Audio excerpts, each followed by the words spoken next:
Bienvenue sur Inspiration biblique.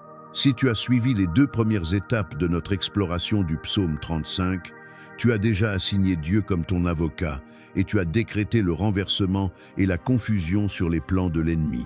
Aujourd'hui, nous allons aborder la phase la plus déconcertante et la plus puissante du combat spirituel, celle qui fait basculer la bataille en ta faveur instantanément, l'adoration prophétique. Imagine un champ de bataille. Les flèches sifflent, les pièges sont tendus, l'ennemi avance avec rage. Que fait le guerrier expérimenté dans ces moments-là? Il ne s'effondre pas, il ne se justifie pas, il ne pleure pas, non.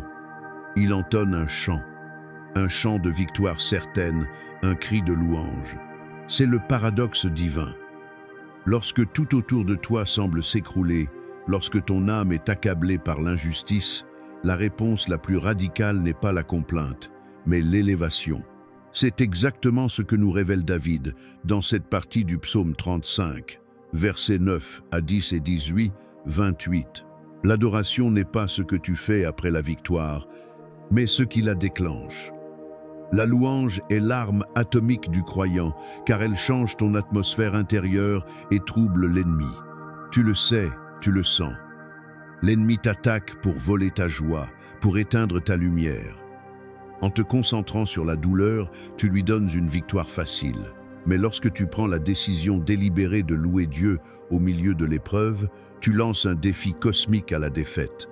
Tu dis « Mon Dieu est plus grand que ma souffrance, mon Dieu est déjà vainqueur ».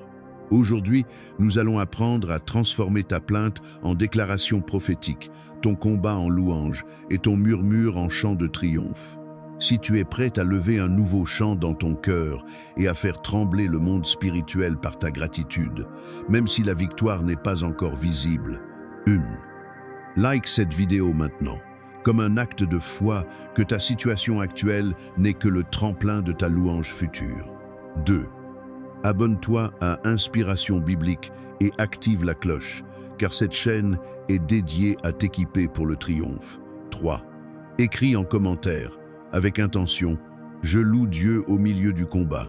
Cette simple phrase, proclamée avec foi, est un acte de guerre spirituelle. Fais-le maintenant. Première partie, le secret de la joie inébranlable. Versets 9 à 10. Après avoir décrété la confusion sur ses adversaires, David passe immédiatement à la louange. Il ne dit pas qu'il tentera de se réjouir. Il décrète la joie comme une conséquence directe de l'intervention divine. Alors, mon âme se réjouira en l'Éternel, elle sera dans l'allégresse à cause de ton salut. Tous mes os diront, Éternel, qui est semblable à toi, toi qui délivres le malheureux d'un plus fort que lui, le malheureux et le pauvre de celui qui le pille. Versets 9 à 10. 1. De l'âme aux os, l'adoration intégrale. Remarque la progression. L'âme se réjouit. L'âme, c'est le siège de tes émotions, de ta volonté et de ton intellect. Elle est la première cible des attaques découragement, peur, tristesse. La joie de l'âme est une décision de la volonté qui ancre tes émotions dans la certitude du salut de Dieu, indépendamment des circonstances. L'allégresse à cause de ton salut. La joie n'est pas fondée sur la délivrance, ce qui va arriver, mais sur le salut, ce qui est acquis. Le salut en Jésus-Christ est une vérité éternelle et inébranlable. Quand tu te concentres sur le salut, la victoire temporelle devient inévitable. Tous mes os diront, c'est l'adoration qui pénètre jusqu'au plus profond de ton être.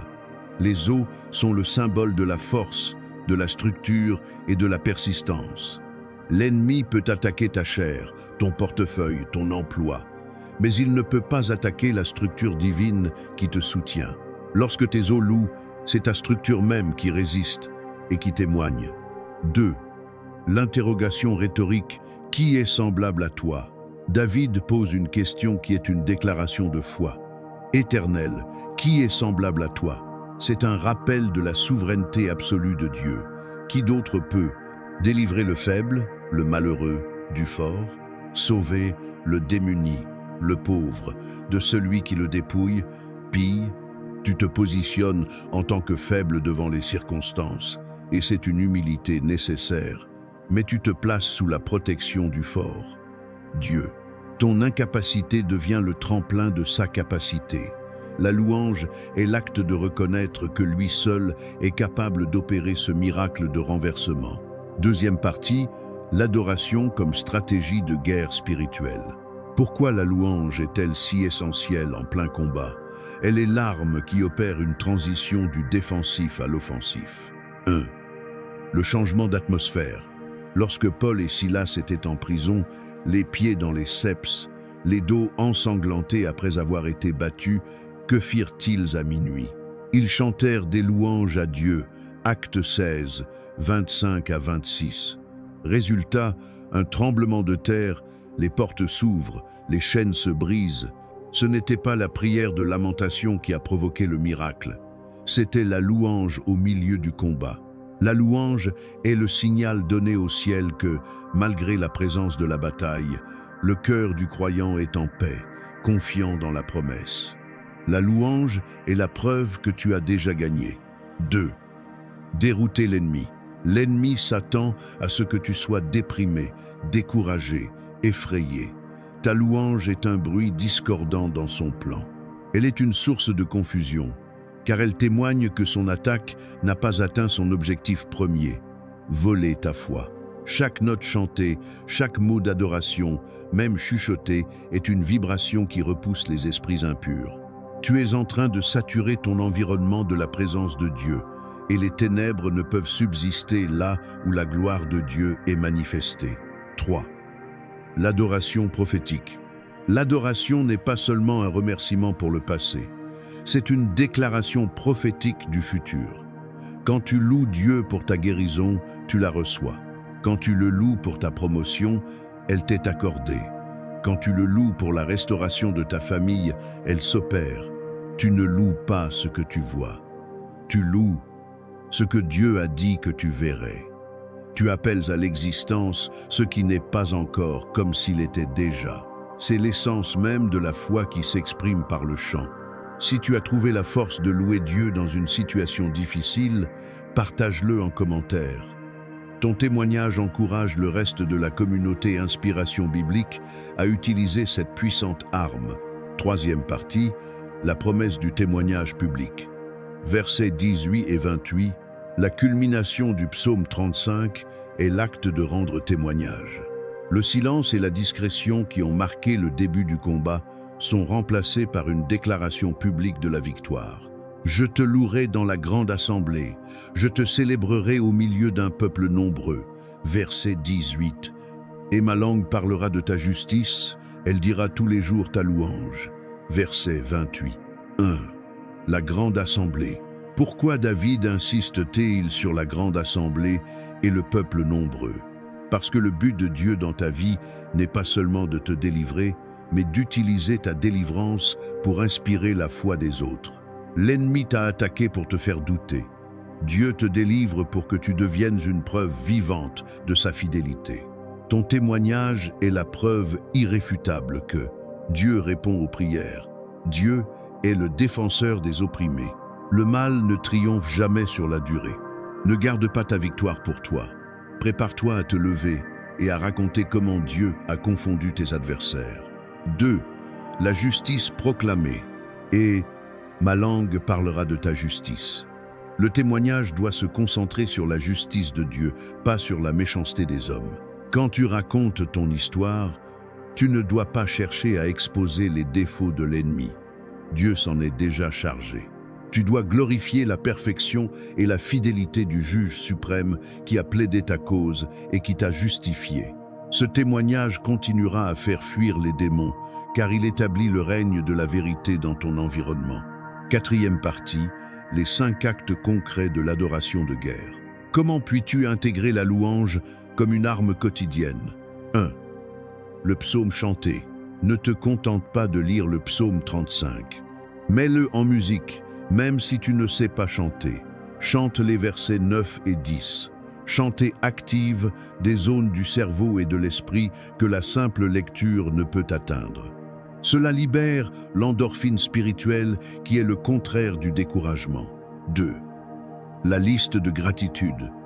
Le journal des victoires. Même au milieu de l'épreuve, tiens un journal des victoires. Note 5 choses, petites ou grandes, pour lesquelles tu es reconnaissant. En concentrant ton esprit sur le déjà fait de Dieu, tu brises le cycle de la négativité et tu alimentes ta foi pour la victoire à venir. 3. Le jeûne d'adoration. Si le psaume 35 parle de jeûne, 13 ajoute la dimension de l'adoration. Pendant ton jeûne, consacre le temps que tu aurais passé à manger à la louange et au chant. C'est le moment de la concentration spirituelle maximale pour opérer un transfert de ton énergie physique vers ton énergie spirituelle. 4. Le « je t'élève ». Chaque fois que tu sens une pensée de peur ou de découragement t'assaillir, prononce immédiatement cette phrase simple. « Seigneur, je t'élève au-dessus de cette situation ». C'est un acte d'humilité et de foi qui déplace le focus de ton problème vers la solution divine. 5. La danse de guerre.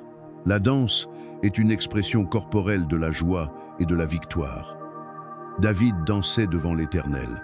Même si c'est dans le secret de ton salon, utilise ton corps pour exprimer l'allégresse de ton âme. La danse est une proclamation physique qui dit à l'ennemi « Tu as échoué ». 5e partie. Plaidoyer final, le cri de joie prophétique. Nous allons maintenant clore ce temps par une déclaration d'adoration, non pas après la bataille, mais pendant. Ferme tes yeux, laisse l'esprit d'allégresse monter en toi. Pour sceller cette vérité, clique une dernière fois sur « J'aime ». Et si tu n'as pas encore rejoint la famille Inspiration Biblique, fais-le maintenant. Fais cette prière d'adoration prophétique. Père éternel, Dieu de la délivrance et source de toute joie, je te remercie de ce que ton salut est mon fondement. Je ne me réjouis pas dans ce que mes yeux voient, mais dans ce que tu as déjà fait à la croix. Aujourd'hui, je prends le psaume 35 et je le transforme en mon cri de victoire. Je décrète, au nom de Jésus-Christ, que toute tristesse, tout découragement, toute peur qui cherchait à s'installer dans mon cœur est maintenant chassée par la puissance de ta présence. Mon âme se réjouit en toi, Éternel. Elle est dans l'allégresse à cause de ton salut. Je refuse de donner à l'ennemi la satisfaction de mes larmes et de ma complainte. Je choisis la louange, je choisis la gratitude, je choisis la joie comme ma force et mon rempart. Qui est semblable à toi, Éternel? Qui d'autre est capable de prendre mes cendres et d'en faire une couronne de beauté? Qui d'autre peut prendre l'attaque la plus féroce et la transformer en mon plus grand témoignage? Qui d'autre peut transformer ma douleur en danse, mon deuil en allégresse? Je te loue, car tu es celui qui délivre le malheureux d'un plus fort que lui. Je te loue, car tu es mon libérateur, mon sauveur, mon rédempteur. Maintenant, je m'engage solennellement devant toi.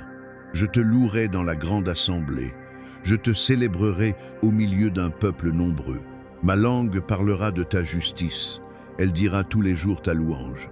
Que ma vie devienne un témoignage constant de ton triomphe sur les ténèbres. Que ma bouche soit remplie de louanges, afin de confondre l'ennemi et d'édifier ton peuple. Que chaque défi que je rencontre ne serve qu'à augmenter le volume de mon chant. Que chaque injustice me pousse à crier encore plus fort la justice et la gloire de mon Dieu. Je te remercie, Père, pour la joie inépuisable qui pénètre maintenant jusqu'à mes os. Je le déclare et le décrète, au nom de Jésus-Christ. Amen. Amen. Amen. Tu as levé ton cri de victoire. Le monde spirituel a entendu ta proclamation. Marche dans l'allégresse, car ta louange a déjà vaincu. Que ta victoire devienne ta réalité quotidienne. À très bientôt sur Inspiration Biblique pour l'étape suivante de notre voyage où nous allons nous concentrer sur l'armement céleste de Dieu.